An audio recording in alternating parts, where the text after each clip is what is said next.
attention bien à sa famille, à ses amis.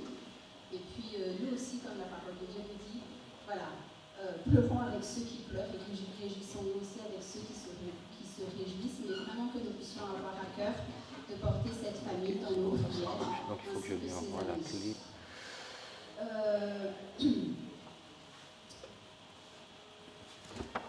Est-ce que j'ai oublié d'autres annonces? Sabbat, 18 février, il y aura la rencontre des étudiants, des jeunes travailleurs à Toulouse sur le thème de la santé mentale. Je continue. Et le mois de mars, on a le mois de l'engagement pour les jeunes en action. Et donc, il y aura le 4 mars un culte tenu par les aînés, et l'après-midi irrallie en faveur de Madagascar. Le 11 mars, il y aura un culte qui sera tenu par les compagnons. Le 18 mars, le culte sera tenu par les tisons. Et l'après-midi, JYD. Oui, c'est ça.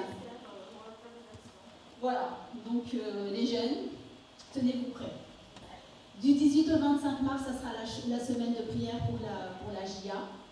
Et le 25 mars, le culte sera tenu par les explos. Et le même sabbat, 25 mars, il y aura JA Boost à Bordeaux pour les compagnons et les aînés.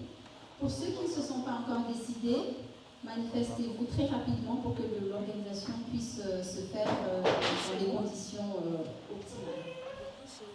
Et puis pour le reste, oui effectivement il y a le camp d'été qui a été lancé, vous pouvez consulter le catalogue en ligne. Alors le page 10, c'est le camp de Thierry. Donc il y a une mention spéciale pour ça. Donc il y a 4 possibilités pour les inscriptions. Il y a le Comporé tourisme individuel, 595 € donc pour les 6 jours, et ça sera à Berlin. Le Comporé tourisme troupe, 560 € pour les 6 jours, toujours autour de Berlin. Et uniquement le Comporé individuel à 1520 €. Parce que l'autre, il ne fonctionnait pas. Et Comporé troupe. Donc essaye de me tout de suite pour me dire si tu entends le son. En réalité, si vous pouvez vous y prendre dès à présent, n'hésitez pas à le faire. Je pense qu'on a fait le tour des annonces. Eh bien, je vous souhaite un bon moment agréable avec le Seigneur pour la prochaine. Tu peux fermer ça et puis tu balances.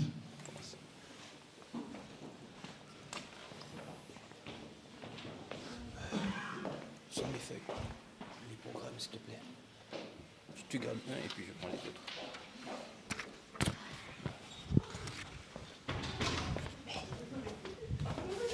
Alors, ça marche ou pas? Oui. On entend le son. Super. Ok, ça marche. À tout à l'heure. Ouais, on est content de vous avoir. Alors, du coup, qui c'est qui monte avec moi? Bonjour, bienvenue. Alors, on va couper.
Non, je vais la son.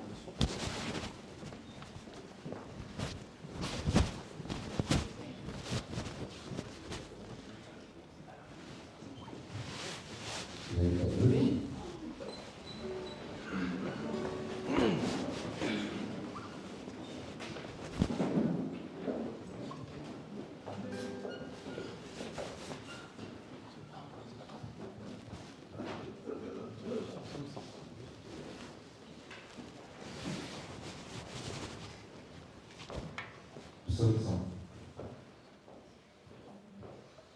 Lance une joyeuse clameur vers l'Éternel, terre entière. Servez l'Éternel avec joie. Venez avec des acclamations en sa présence. Reconnaissez que l'Éternel est Dieu. C'est lui qui nous a fait, et nous sommes à lui. Son peuple est le troupeau de son pâturage. Entrez dans ses portes avec reconnaissance, dans ses parvis avec louange.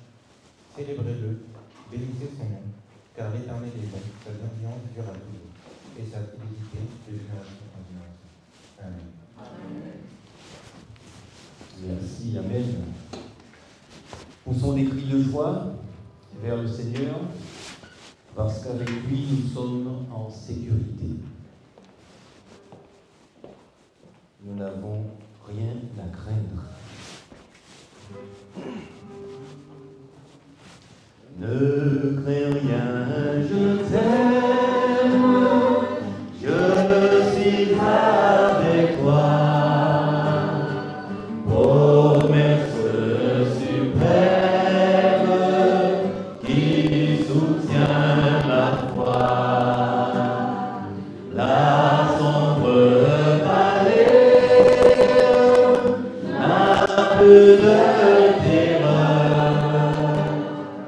L'âme consolée, je marche avec mon Sauveur. Non, jamais tout seul, non, jamais tout seul. Jésus, Sauveur me garde, jamais ne me non, jamais tout seul, non, jamais tout seul. Jésus, mon Sauveur, me garde, je ne suis jamais tout seul. L'aube matinère ne lui coupe au jour. Jésus, ma lumière, m'éclaire toujours. Quand je perds de vue l'astre radieux, à travers la nuit, Jésus me montre les cieux. Non, jamais tout seul, non, jamais tout seul. Jésus, mon Sauveur, me garde, jamais ne me laisse seul. Non, jamais tout seul, non, jamais tout seul. Jésus, mon Sauveur, me garde, je ne suis jamais tout seul. Les dangers accourent sur ces inconnus. De pays m'entourent, plus près de Jésus, qui dans le voyage me dit c'est moi.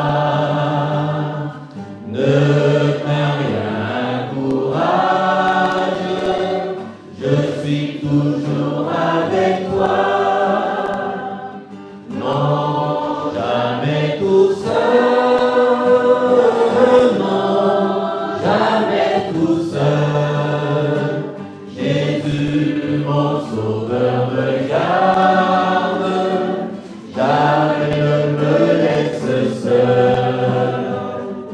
Non, jamais tout seul, non, jamais tout seul. Jésus, mon sauveur, me garde, je ne suis jamais tout seul.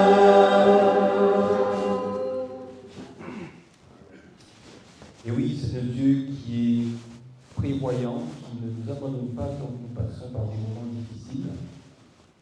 Et c'est lui maintenant que nous allons prier, donc je vous inviterai à vous agenouiller pour la prière, pour ce temps de connexion avec notre Père Céleste.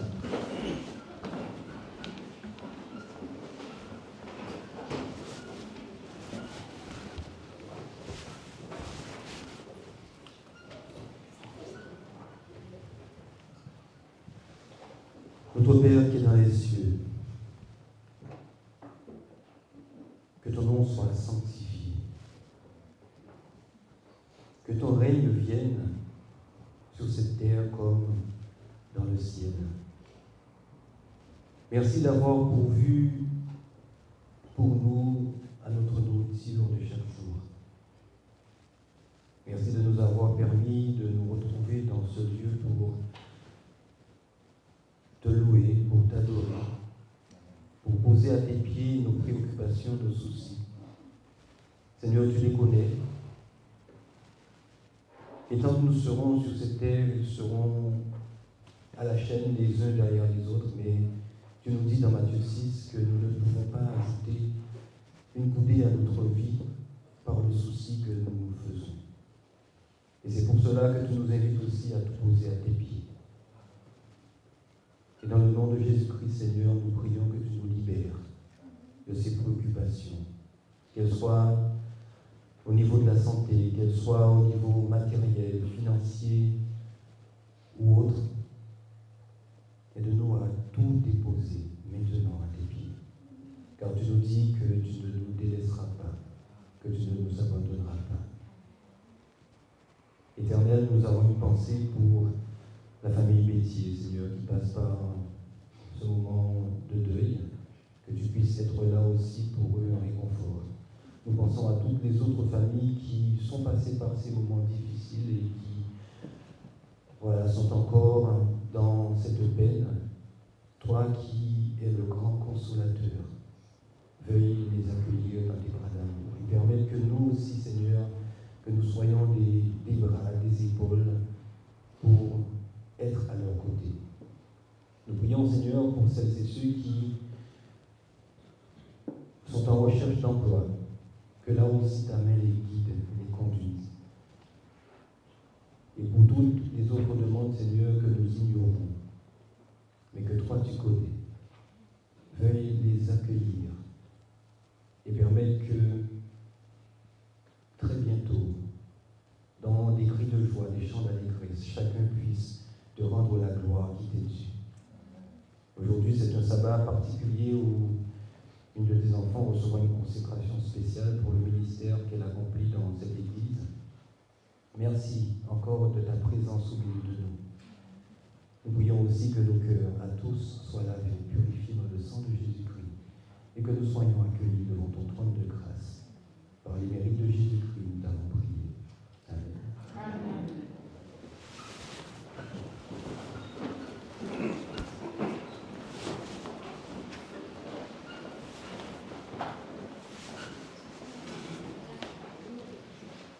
Nous allons passer au moment des offrandes. Et pendant que les responsables passeront dans les rangs, nous allons chanter tout joyeux, bénissons le Seigneur.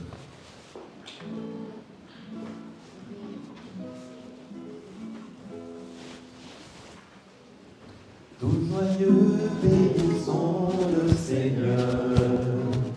Chantons et célébrons ses louanges, adorons avec toi le Sauveur. Nous joignons au céleste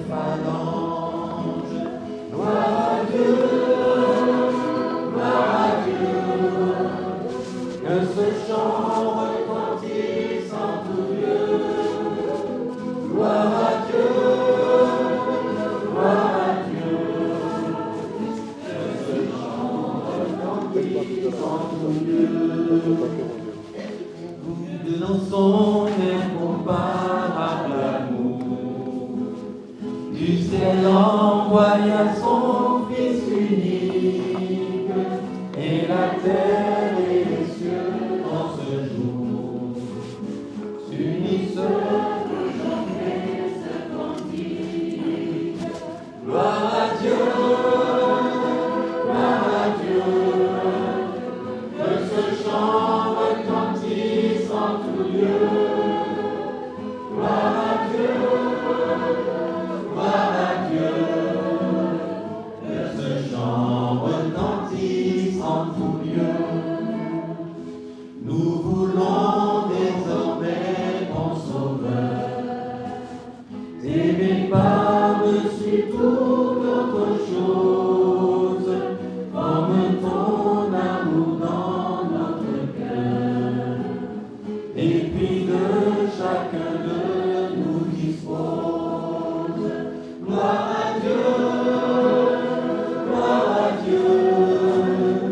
que ce chant retentisse en tout lieu. Gloire à Dieu, que ce chant retentisse en tout lieu. Je vous invite à incliner la tête pour la prière. Notre Dieu et Père, nous te remercions pour ces offrandes que tu nous permets de t'apporter à ta maison. Merci d'avoir touché notre cœur par la présence de ton esprit. Nous te demandons que cette offrande soit bien utilisée pour l'avancement de ton œuvre ici-bas, afin que tu puisses revenir très bientôt et que nous puissions, ô Dieu, chanter les alléluia, dans le ciel, en compagnie de tes saints anges. En Jésus, nous te prions. Amen. Amen.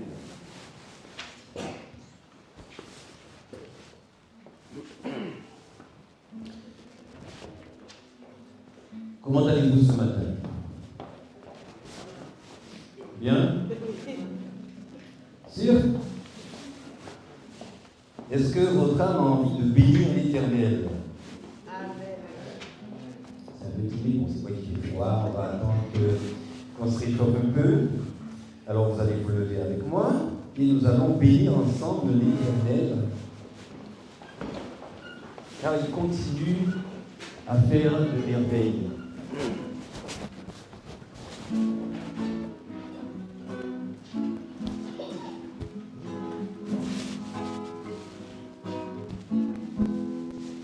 Bénis l'Éternel, mon âme. Bénis l'Éternel, mon âme. Sois émerveillé, sa fidélité ne dépendra pas des circonstances. Bénis l'Éternel, mon âme. Bénis l'Éternel, mon âme. Écoute sa voix, il dit que ta foi dépassera toutes les montagnes. Bénis l'Éternel, ô mon âme, quand tout s'effondre, sombre, je sais que tu es là, mais que m'importe si les portes se ferment sur mes pas, je suis en marche sous l'arche de ton amour pour moi.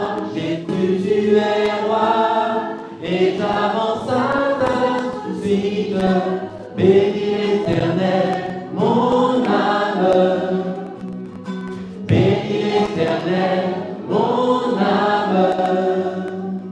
Sois émerveillé, sa fidélité ne dépendra pas des circonstances. Bénis l'Éternel, mon âme. Bénis l'Éternel, mon âme. Écoute sa voix, il dit que ta foi dépassera toutes les montagnes. Bénis l'Éternel, ô mon âme.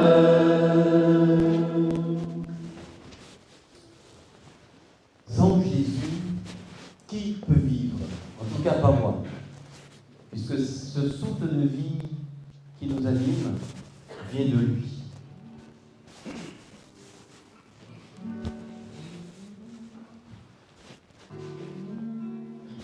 Sans Jésus, je ne peux vivre, je n'ose faire un seul pas. C'est lui seul que je veux suivre, pour lui seul vivre si bas. Et mon cœur n'a rien à craindre, puisque Dieu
sont celles qui doivent faire le chant spécial. Ça va spécial, chant spécial. Je crois que c'est Michel. Je vois qu'elles hésitent à venir, elles ont peut-être changé d'avis.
sincère et fidèle. Quand il a appris que le roi voulait les mettre à mort, lui et ses amis, il ne s'est pas enfui. Il est resté avec eux. C'est bien ça? C'est ce que vous avez appris. Il est resté, il a prié avec eux, ils ont prié, ils ont demandé à Dieu de les aider. Et Dieu les a aidés. Et l'histoire de Daniel me fait penser à l'histoire de Denise et d'Annabelle. Que je vois. Denise vivait dans une ferme avec leur oncle Émile. Et dans cette ferme, il y avait une mère poule appelée Roussette et ses petits poussins. Et vous savez que la mère poule protège beaucoup ses poussins, n'est-ce pas? Denise et Annabelle aimaient bien jouer avec les petits poussins. Et puis, ils étaient contents, ils s'amusaient. La mère Roussette n'était pas contente. Elle voulait que Denise et Annabelle laissent tranquille. Et un jour, juste après le dîner, il y a des nuages dans le ciel. Le ciel est devenu tout noir et une tempête a éclaté. Et la tempête, elle est plus belle et la foudre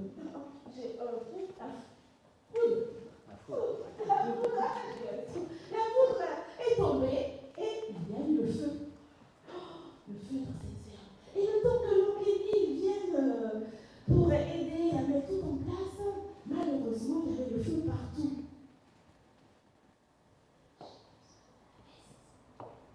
Il y avait le feu partout. Merci, beaucoup. Et le lendemain matin, Denise et Annabelle sont sortis avec c'est dommage que les enfants ne soient pas devant. Et quand ils sont allés dans la cour avec leur oncle Émile le lendemain matin, ils ont trouvé quelque chose comme ça. Est-ce que tous les enfants voient? Alors, ils ont poussé avec les pieds. Ils se sont dit, mais qu'est-ce que c'est? Selon vous, qu'est-ce qu'il y avait sur ce truc noir là qu'il y avait dans la ferme, dans la cour? Qu'est-ce que c'était? Ah oui, j'ai entendu.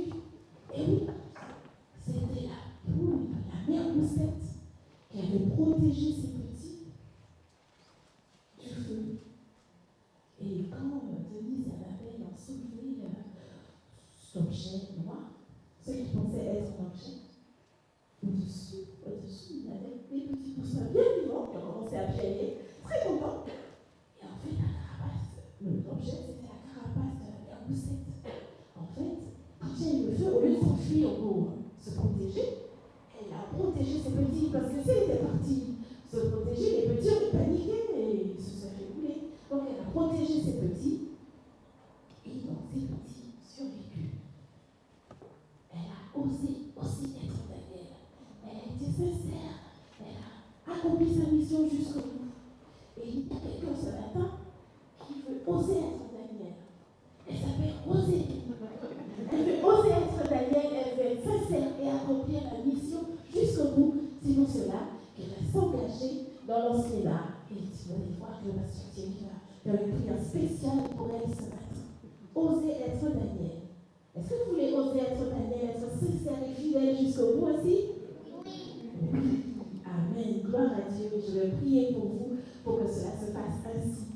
Alors, Seigneur, tu entends le oui de ces enfants, tu vois leur cœur, bénis-les, Seigneur, interviens dans leur vie, aide-les à grandir en stature et en grâce devant ta face, afin qu'ils puissent toujours te rester sincères et fidèles. Au nom de Jésus. Amen.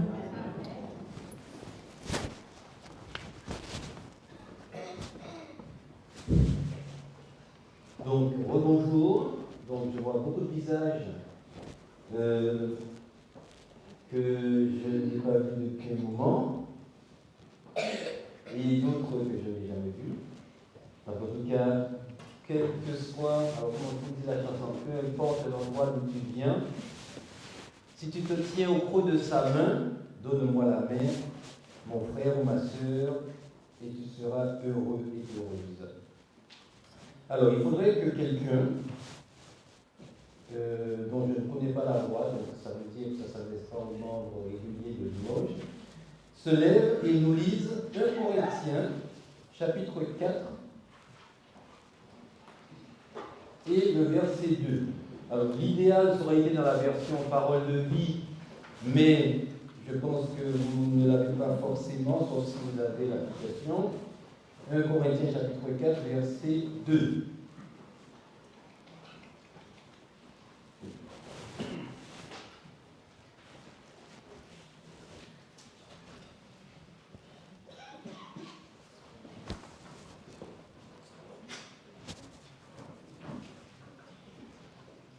Donc quelqu'un qui nous vient de loin ou de moins loin peut nous faire entendre sa voix. 1 Corinthiens 4, verset 2. Alors il est court, hein, donc ne paniquez pas. Finalement, ce qu'on demande à des responsables, c'est d'être fidèles. Amen. Alors qu'est-ce qu'on demande à des responsables? Alors est-ce que ça veut dire que si on n'est pas responsable, on peut être infidèle? Alors la Bible est pleine de ce genre de conseils et on a l'impression que si on fait l'inverse, ça marche. Mais non. Quand Dieu nous dit « Je mets devant toi la vie et la mort, choisis la vie » afin que tu vives, c'est un choix, mais on sait très bien que personne n'a envie de mourir, sauf si ça ne va pas bien. Même ceux qui ne vont pas bien n'ont pas toujours le souhait de mourir. Sois fidèle jusqu'à la mort et... Ah, vous me faites peur. Ah, et je te donnerai la couronne de vie. J'ai eu un sentiment de solitude à un moment là. Apocalypse chapitre 2. J'aimerais qu'on lise ça ensemble.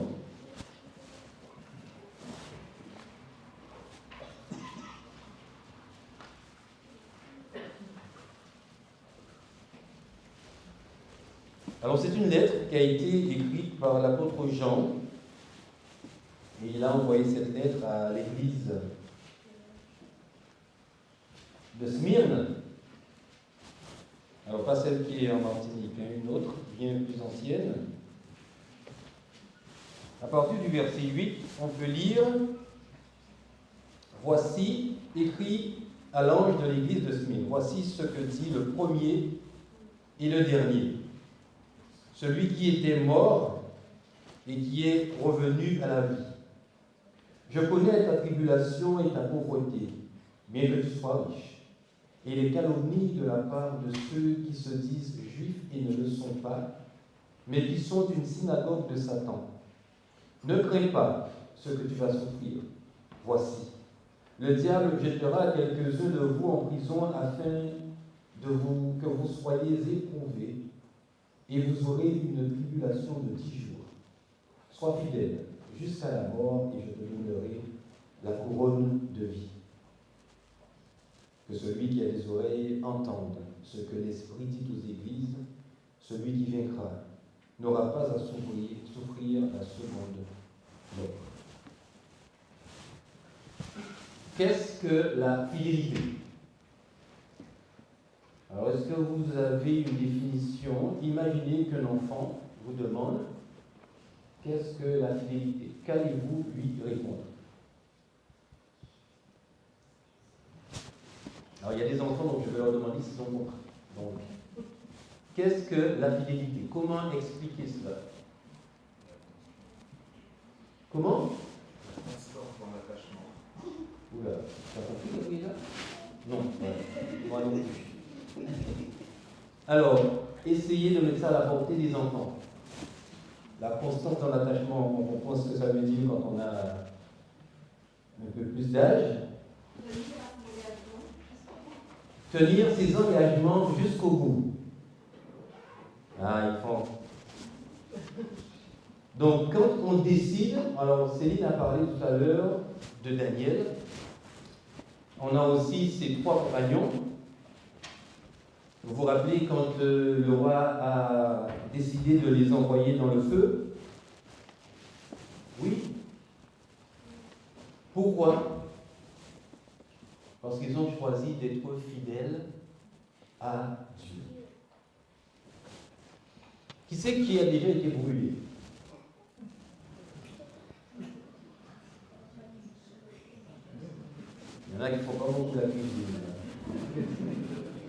général, quand on a passé quelques temps derrière la cuisinière, alors parfois c'est la cuillère qui nous brûle, parfois c'est les flammes.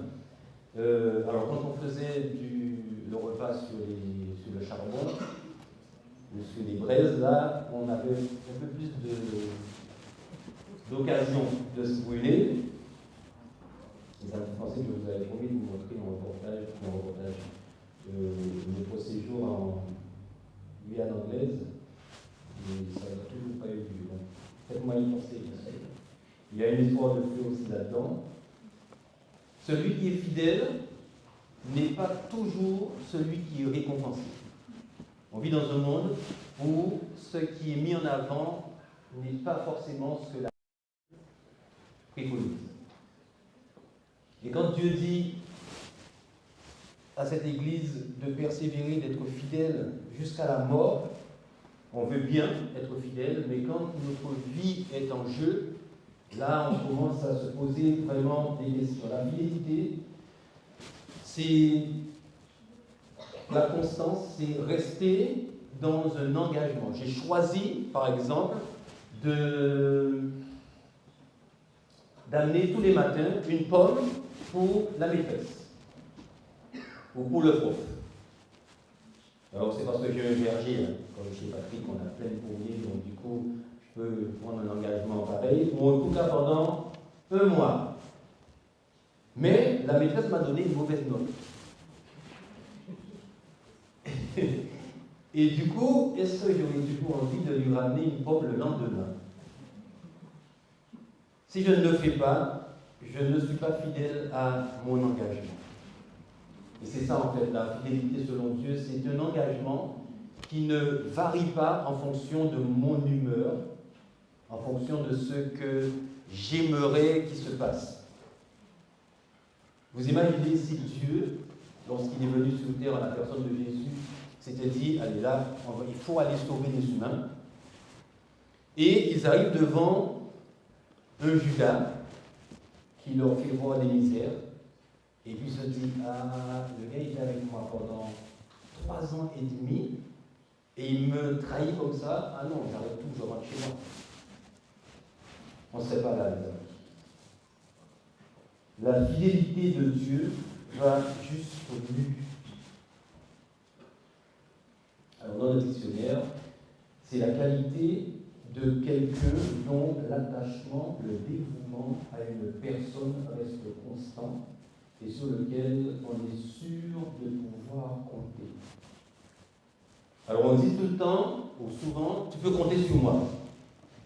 Et aujourd'hui, ce qui est devenu à la mode, c'est je suis pas une calculatrice, donc ne compte pas sur moi. Vous voyez, les valeurs du monde et les valeurs du Seigneur sont souvent opposées.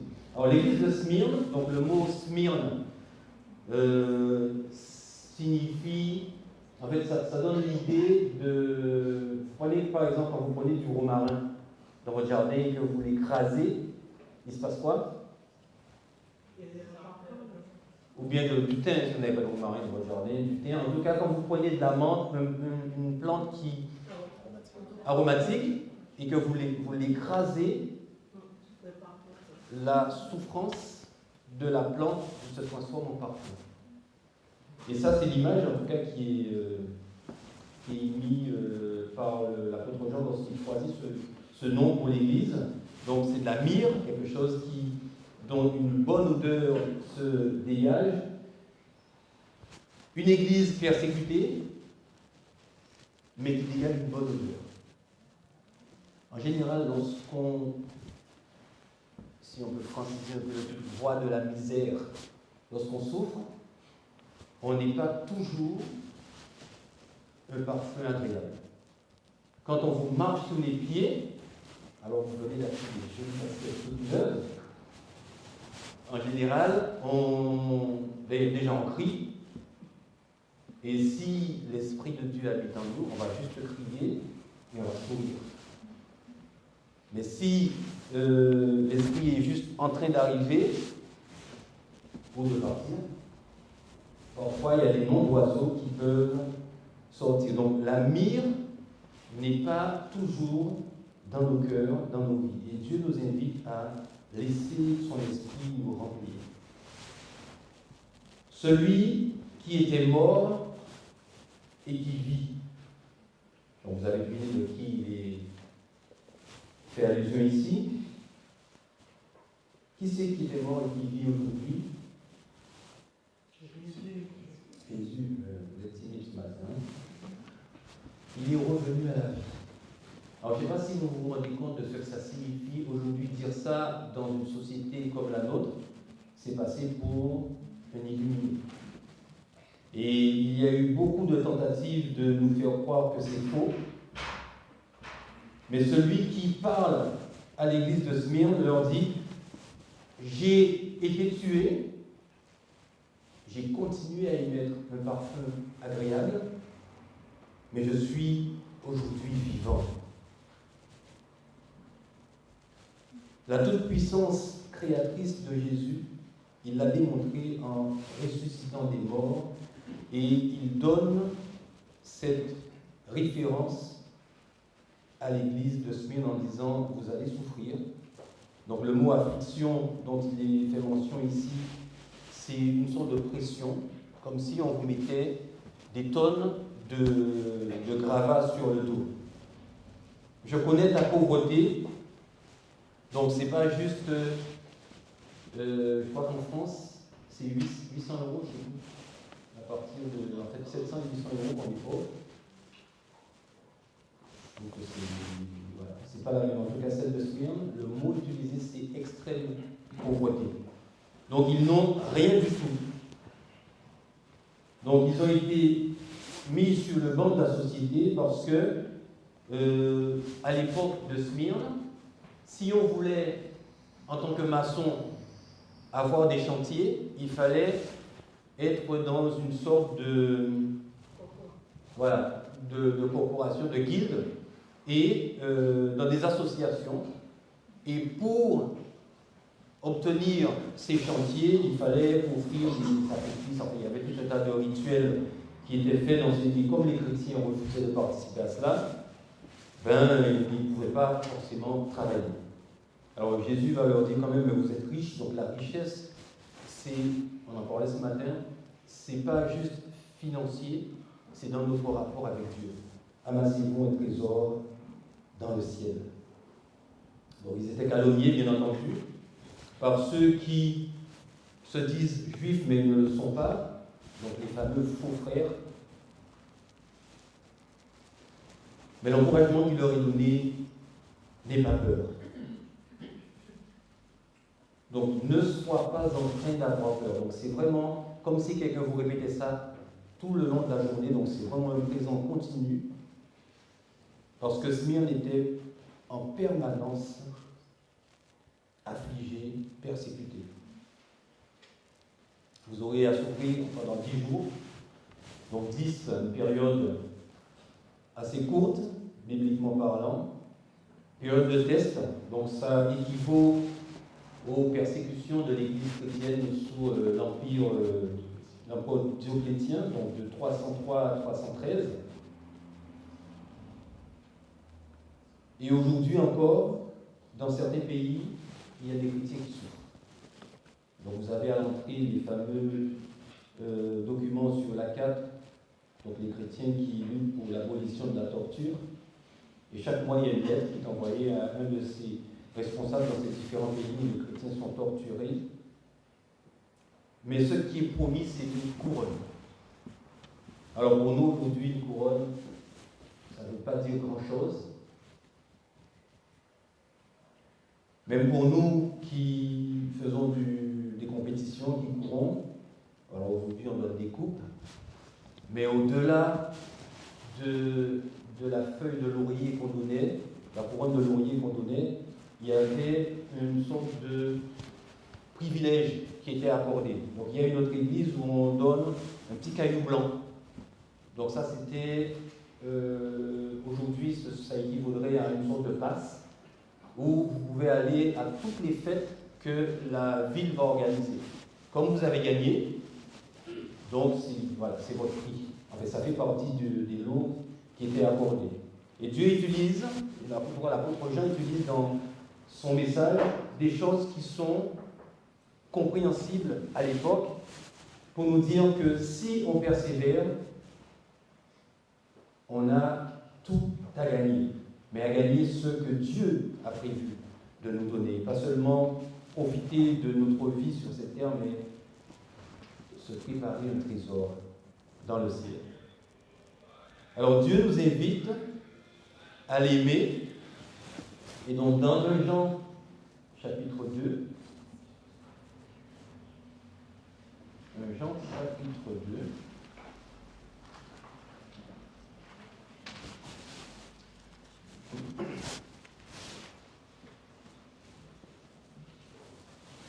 versets 15, 16 et 17. Il est écrit que le monde passe et sa convoitise aussi. Mais celui qui fait la volonté de Dieu demeure éternellement.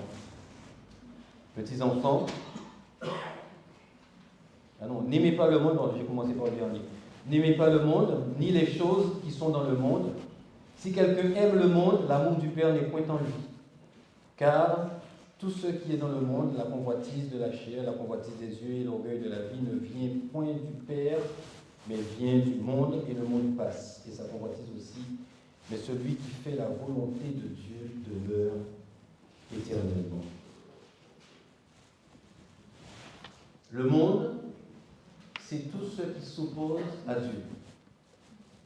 Alors c'est vrai qu'on a synthétisé ça en disant le monde, c'est tout ce qui n'est pas dans l'Église.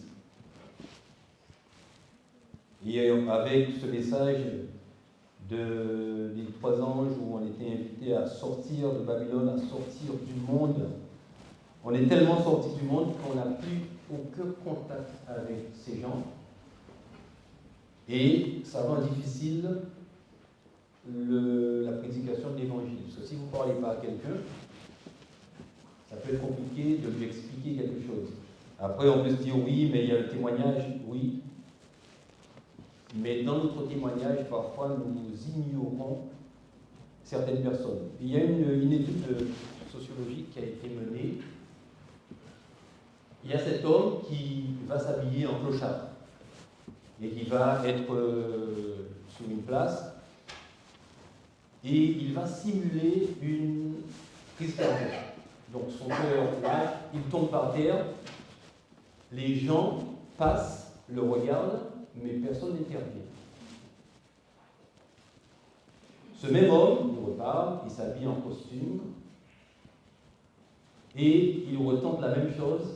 Il n'a même pas touché le sol, qu'il y a une foule de personnes qui viennent pour l'aider à se relever. On dit la vie ne fait pas le moine. Mais quand moi je passe dans les rues de Limoges et que je croise un sans-abri, le premier réflexe, c'est de détourner le regard. Parce que ça me renvoie à quelque chose que je ne veux pas qu'il m'arrive. Mais quand on réfléchit et on se dit, mais ça peut aussi nous arriver, mais même si on ne va pas jusque-là, qu'est-ce que je peux offrir à ces personnes? Alors souvent, on donne une pièce, on amène des repas, et il y a ce sans-abri qui disait une fois, le temps que vous avez passé avec moi est plus important que tout l'argent que vous recevez. Aller s'asseoir à côté de ces personnes et parler avec elles, leur prendre la main, c'est leur dire « tu es humain, tu as de la valeur ». Et ces gens-là vont nous dire « mais pourquoi vous faites ça? Vous n'avez pas peur que je vous contamine avec mes virus, mes microbes et autres ?» Quand Jésus est venu sur terre, à l'époque, il ne fallait pas toucher un cadavre. Sinon, on était impur jusqu'au soir. Jésus arrive et il y a cet enterrement qui est en train de se dérouler. Il s'arrête, il fait arrêter l'enterrement, il prend la main de l'enfant, du fils de cette dame, et il le ramène à la vie. Jésus n'est pas impur par cet acte. Puisque quand Jésus arrive, il renverse les choses. C'est plus le mal qui contamine le bien ou le bon, c'est le bon qui va aller dans le mal pour le purifier et le changer. Et ainsi, il redonne la vie à cet enfant. Et Jésus dit, quand il faut que je m'en aille, et vous ferez des choses encore bien plus grandes que moi. Ça veut dire que la puissance de l'Esprit que Dieu nous accorde nous rend capables de transformer le mal en bien. Et c'est ça en fait, quand Dieu nous dit de ne pas aimer le monde, c'est de ne pas nous laisser contaminer par l'état d'esprit du monde. C'est la compétition, c'est la méchanceté, c'est toujours chercher à nuire à l'autre. Cette semaine, en regardant ce qui se passe à l'Assemblée nationale, on a vu Adrien Quatennens qui a pris la parole et il s'est fait huer, critiquer. Pourquoi? Parce qu'il avait giflé son épouse et il a été condamné. Donc les gens utilisent ça en disant oui, qu'est-ce qu'il fait là, pourquoi il parle?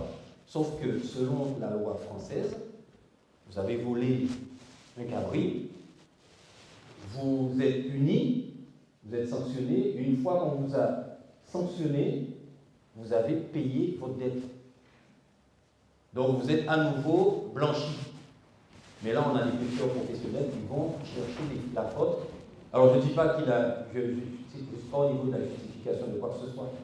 Mais comme il a péché, on va utiliser ça pour le discréditer. Donc ça veut dire que tout ce qu'il va dire, même si c'est bon, ça passe pour mauvais parce qu'il a fait quelque chose de mal. Et ça, c'est l'esprit du monde, les amis. Malheureusement, on trouve ça dans l'Église. Quelqu'un va commettre une erreur, on va lui dire c'est mal ce que tu as fait, l'Église va peut-être prendre une sanction contre cette personne, mais quand elle revient, l'enfant se dit on ne va peut-être pas lui donner de responsabilité tout de suite parce que, rappelez-vous, il a fait quelque chose de grave, de mal. Est-ce que l'esprit du Christ n'est pas celui du pardon? Parce que si Dieu faisait ça avec moi, déjà je ne serais pas là en train de côté. Parce que quand je pêche et que je me mets à genoux parce que l'Esprit de Dieu m'a convaincu de pécher, je dis Seigneur, je n'aurais pas dû faire ça et te demande pardon. Mais j'aimerais que tu m'aides la prochaine fois à rester debout. Et la Bible nous dit que Dieu prend ma faute et il me jette au fond de la mer. Et c'est comme si c'est la première fois que je pêche si je refais la même chose. Et ça, moi, je trouve ça extraordinaire avec ce Dieu qui est si bon envers nous. Et qui nous dit, vous êtes mes brebis si vous faites ce que je vous recommande. Dans le monde, c'est moi d'abord. Et surtout, je ne m'engage pas. Donc ça, je vous l'avais déjà dit, on est dans une période où l'engagement fait peur. D'ailleurs, ceux qui se vendent le plus, c'est les forfaits sans engagement. Parce qu'on se dit, ah là, je vais être figé encore, mais quand on vous fait une proposition alléchante, on vous oblige à vous engager pour 1 an, voire 2. Les jeunes se fréquentent pendant très longtemps, très longtemps même. Alors après, il y a des études, il y a plein de choses qui peuvent entrer en ligne de compte, mais quand une jeune fille dit au garçon, écoute, ça fait quand même 3 ans qu'on est ensemble, je m'attendais à ce que je pose un genou par terre. Et là, on a l'impression que le cœur du bonhomme s'emballe parce que ça veut dire, alors d'ailleurs l'expression même, la corde au cou, c'est pas anodin. L'engagement, c'est quelque chose qui est louable parce que ça veut dire que je décide d'aller dans une direction avec quelqu'un. Ésaïe chapitre 8, verset 20. C'est un verset que vous connaissez, peut-être pas la référence.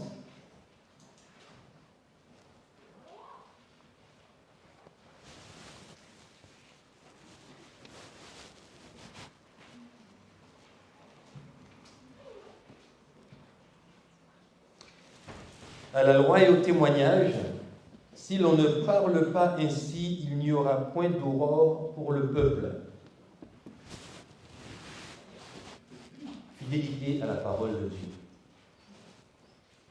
Vous allez entendre, et vous avez déjà certainement entendu beaucoup de personnes vous sortir toutes sortes de théories, et il y en a une pour chaque parole que la Bible prononce. Mais rappelez-vous de ce verset d'Ésaïe 8, verset 20, à la loi et au témoignage, si on ne parle pas ainsi, il n'y a point d'aurore pour le peuple. Ça veut dire que tout ce que moi je vais vous dire en tant que pasteur, notez et vérifiez dans la Bible. Parce que les pasteurs parfois s'emballent, ils vont raconter une histoire, et quand ils vont voir que le public il est accroché, ils vont peut-être enjoliver l'histoire. Si par exemple il y avait 3 personnes, on peut passer à 4, à 5. Et ça, c'est ce qu'on nous a dit quand on était à Colombes, au séminaire. Gardez-vous de devenir des pasteurs menteurs. On dit qu'on ne comprenait pas trop, et c'est là que notre professeur nous a dit que le mensonge commence toujours par être agréable. Parce qu'on veut toujours plus lorsqu'on reçoit quelque chose. Toujours rester ancré dans la parole. Et dans son livre, La tragédie des siècles, Ellen White écrit à la loi et au témoignage, si on ne parle pas ainsi, c'est qu'il n'y aura pas d'aurore pour le peuple. Ce passage attire l'attention du peuple de Dieu sur les Écritures comme protection contre l'influence des faux docteurs et de la puissance trompeuse des esprits des ténèbres. Satan utilise tous les stratagèmes possibles pour empêcher les hommes d'accéder à la connaissance de la Bible, dont les claires déclarations dévoilent ces tromperies. Un peu plus loin, Satan s'efforce constamment d'attirer nos regards vers l'homme. Il amène les gens à prendre pour guide les évêques, les pasteurs, les professeurs de théologie, au lieu de sonder les Écritures pour apprendre leurs devoirs par eux-mêmes. Puis, en dominant l'esprit de ses chefs religieux, il peut manipuler les foules à sa guise. Avec les jeunes ce matin, on se disait combien de temps, si on devait répartir le temps qu'on passe dans une journée, combien de temps est-ce qu'on mettrait pour la lecture et l'étude de la parole? On a aujourd'hui des privilèges que n'avaient pas les anciens dans toutes ces applications. Donc, même pendant qu'on conduit, on peut écouter des psaumes, on peut écouter la lecture de la parole, et ça c'est juste génial. Mais rien ne vaut ouvrir le texte et le lire soi-même. Combien de temps est-ce que nous consacrons avec notre Seigneur? Combien de temps est-ce qu'il nous reste avant qu'il ne revienne? Et lorsqu'il viendra, est-ce qu'il me trouvera fidèle? La version anglaise dit, à la loi et au témoignage, si ils ne parlent pas ainsi, c'est qu'il n'y a point de lumière en eux. Donc celui qui va vous dire que Dieu n'existe pas, qu'il l'a lu dans la Bible, on n'a pas la Bible.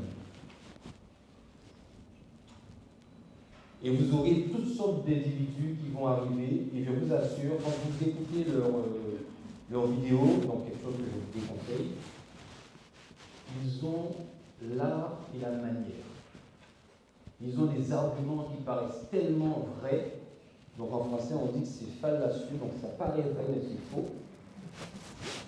Quand vous avez un doute, retournez à la parole et demandez à Dieu de vous éclairer, de vous guider. Parce que le seul qui puisse nous permettre de comprendre le livre qu'il a écrit, c'est Dieu lui-même. Il n'y a pas d'autre chemin. Alors vous pouvez m'appeler, me dire, écoute pasteur, je ne comprends pas tel verset. Je vous dirai combien de versions tu as utilisées pour le lire. Alors c'est déjà aussi une piste, parce que quand on lit parfois un proverbe et qu'on le lit dans d'autres versions, on le comprend autrement. Mais prenez du temps avec Dieu. Prenez du temps à genoux. Et passez aussi du temps avec les enfants pour leur apprendre ce que Dieu a le meilleur à nous donner. Amen. Alors, c'est là où je demande à Roselène de me rejoindre. Bon, vous connaissez Roselène mieux que moi. Hein?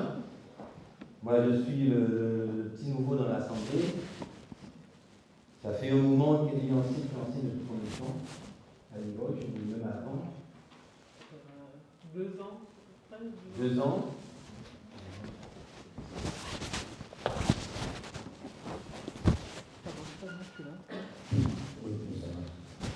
Donc 2 ans.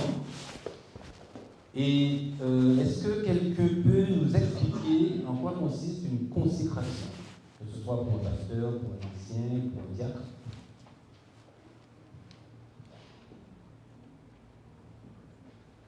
Voilà. Donc vous n'avez jamais assisté à une consécration? Si, mais ça vous dit pas plus que ça. C'est un truc donné, une prière et puis. Alors, pour les enfants, on essaie de simplifier. L'Église, donc je ne parle pas du bâtiment, parce qu'aujourd'hui, l'Église, ça a 2 sens, le bâtiment et toutes les personnes qui sont là. Donc la vraie Église, celle qui est marquée dans la Bible, c'est tous les fidèles, c'est les gens qui croient en Dieu. Quand ils sont ensemble, on dit l'Église est. Donc si par exemple vous partez vous mettre sur une rivière, l'Église est à la rivière. Et quand dans une église, donc dans un ensemble de fidèles, il y a des personnes qui qui acceptent des responsabilités, que ce soit pour la prédication, le partage, le service, on arrive à un moment où on va prier pour ces personnes-là, pour dire, Seigneur, nous reconnaissons dans cette personne la capacité de. Donc ça peut être dans différents ministères. Donc la consécration, c'est la voix de l'Église qui s'exprime en disant, Seigneur, nous te confions cette personne qui a déjà démontré un service vis-à-vis de toi, et nous te la confions pour qu'elle puisse continuer dans cette voie et qu'elle te soit fidèle jusqu'au bout. Donc ça veut dire que lorsque Roselène et moi on va se mettre à genoux, vous allez vous lever, vous aussi en tant qu'Église, vous vous engagez à être avec elle, à être un soutien pour elle, même si vous venez de loin. Je sais qu'aujourd'hui, le monde est devenu tout petit, puisqu'on peut communiquer avec n'importe qui partout sur la planète aujourd'hui. Donc si vous sentez dans votre cœur qu'elle a besoin d'une parole d'encouragement, vous prenez un moyen de communication quelconque et vous lui envoyez un petit message, écoute, je pense à toi, je prie pour toi.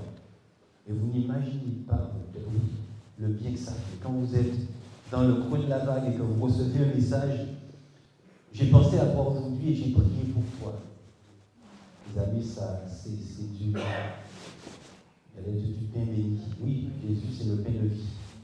Donc ça fait du bien. Donc continuons à prier pour elle. Je ne sais pas si elle peut dire quelque chose avant. Je voulais juste présenter mes amis. Oui, voilà, oui, pour les remercier. Donc je présente mes invités. Il y a mon frère, Claude, qui est venu spécialement de Paris. Et puis mes amis de longue date, les 2 jeunes filles là, ce sont mes nièces de cœur, Aude Emmanuel et puis F. Colombe. Alors maman Mado, qui est ma partenaire de prière depuis, oh là là, ça fait un bout de temps, hein. Non, 30 ans au moins. Ma chère amie Corinne, qu'on s'est connue sur les bancs de l'université. Et puis ma maman Jannick, qui a été toujours aussi celle qui reçoit les étudiants, autour de la table et qui est à Poitiers et qui nous a accueillis, qui m'a accueilli avec son mari et tout. On a fait je me rappelle des balades autour de Poitiers et tout. Donc ce sont des gens auxquels je suis attachée. Voilà. Et je les remercie de leur présence. Je tenais à ça aussi, je tenais à ce qu'ils soient là. Voilà. Qu'elles soient là. On va monter pour prier là-haut, parce qu'il y a des personnes qui sont sur YouTube ce matin qui voulaient absolument assister, donc on va se décaler pour que vous puissiez nous voir. Donc nous on se met à genoux ici, vous vous levez.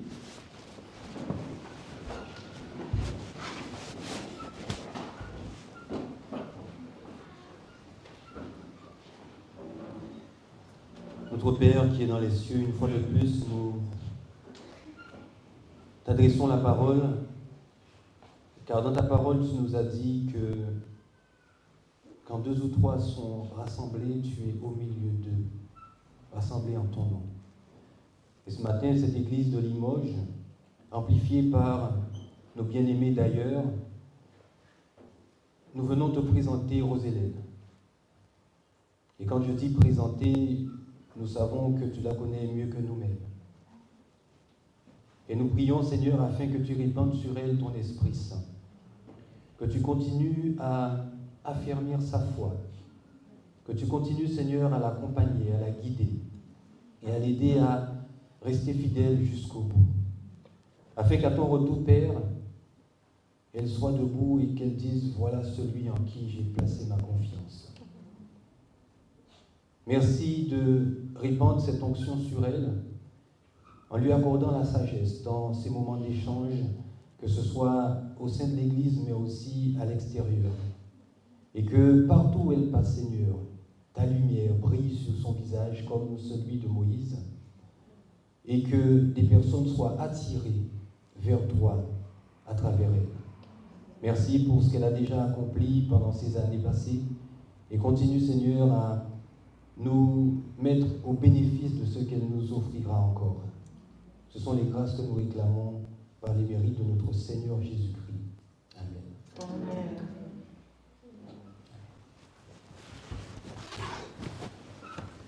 Vous pouvez vous asseoir. Et donc, au nom de l'Église Rosélène, nous offrons la Bible de l'Ancien. Donc, c'est tout neuf, c'est tout chaud, c'est arrivé hier. Donc, que ce livre ne s'éloigne point de toi, comme Moïse disait à Josué. Et je crois qu'il y a encore un autre cadeau, donc un chant spécial de la part de tes amis.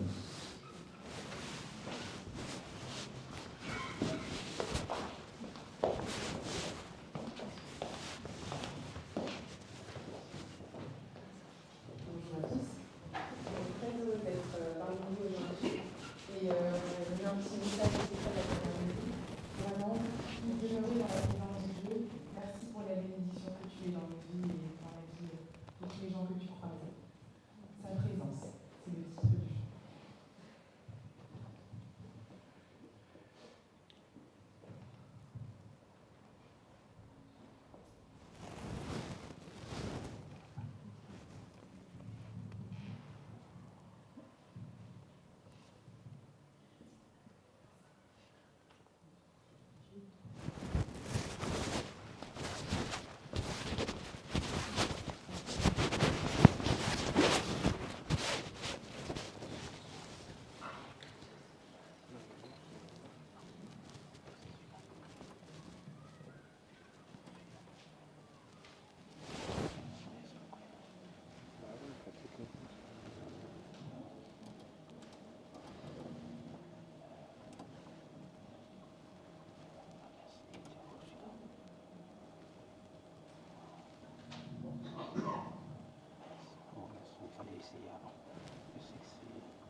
Une occasion pour rester dans la présence de Dieu.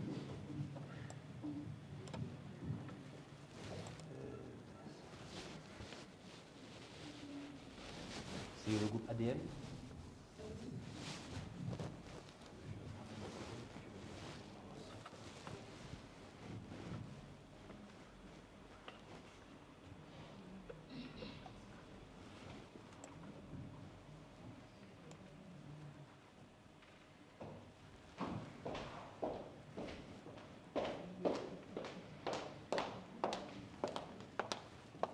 sur mon ordi, parce qu'en fait on n'arrive pas à le passer dans la seconde.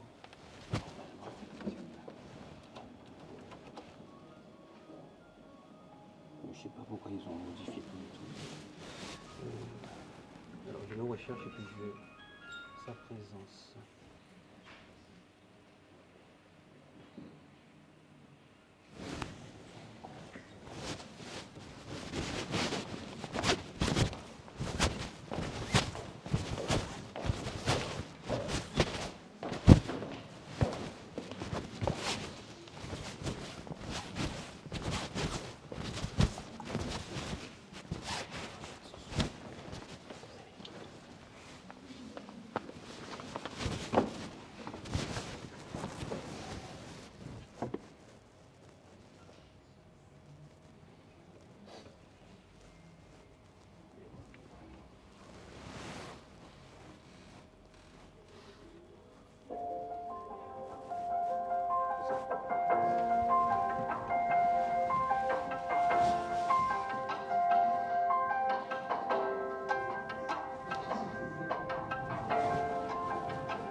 Lance encore pour voir. Et peut-être essayer de télécharger sur l'ordi.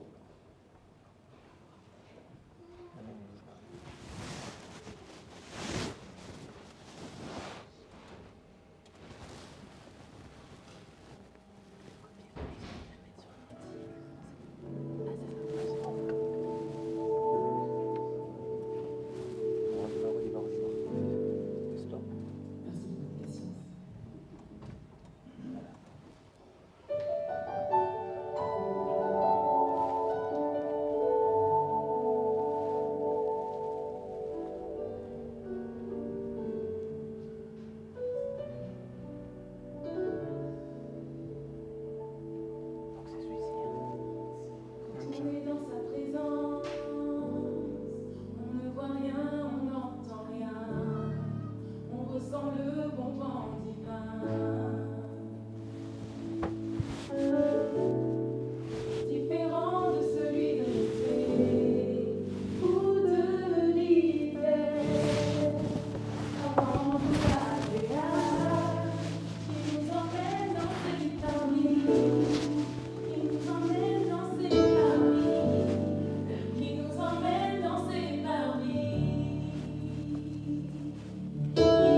Éternel, merci pour ta présence à nos côtés jour et nuit.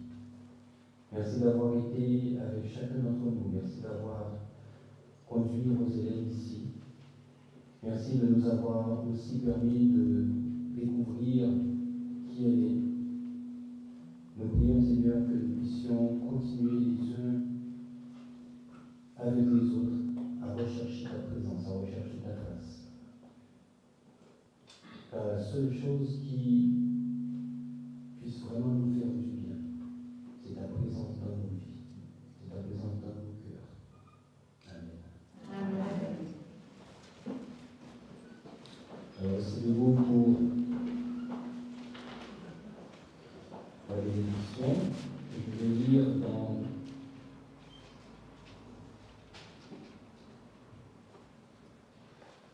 le livre du Proverbe.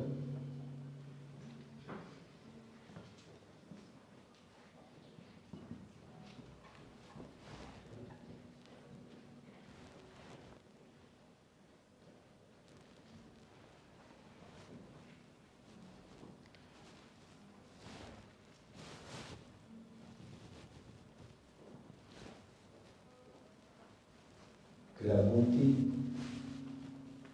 et la fidélité ne nous abandonnent pas. Qu'ils puissent être liés à notre cou et qu'ils soient écrits sur les tables de vos cœurs, afin que vous soyez une bénédiction pour celles et ceux que vous croiserez. Que l'Éternel vous bénisse. Amen.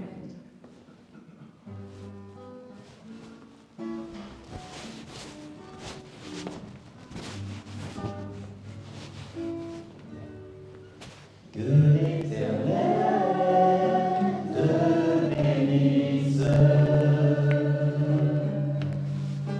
et te protège, que l'Éternel te regarde avec bonté et qu'il te fasse grâce. Et qu'il te fasse grâce, que l'Éternel veille sur toi et t'accorde la paix. Que l'Éternel te bénisse et te protège. Que l'Éternel te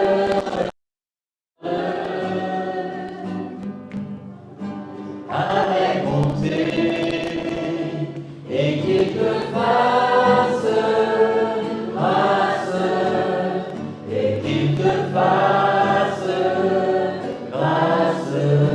Que l'Éternel veille sur toi.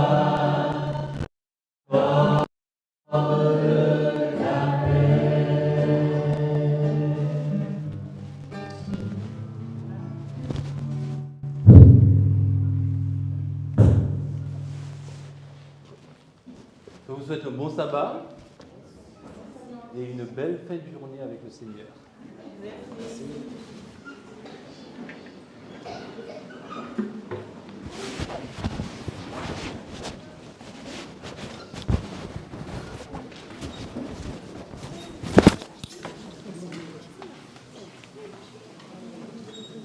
Voilà, j'espère que ça n'a pas trop coupé. Donc je vous souhaite, Cassie et Tracy ainsi que la famille, une bonne fin de sabbat. À bientôt.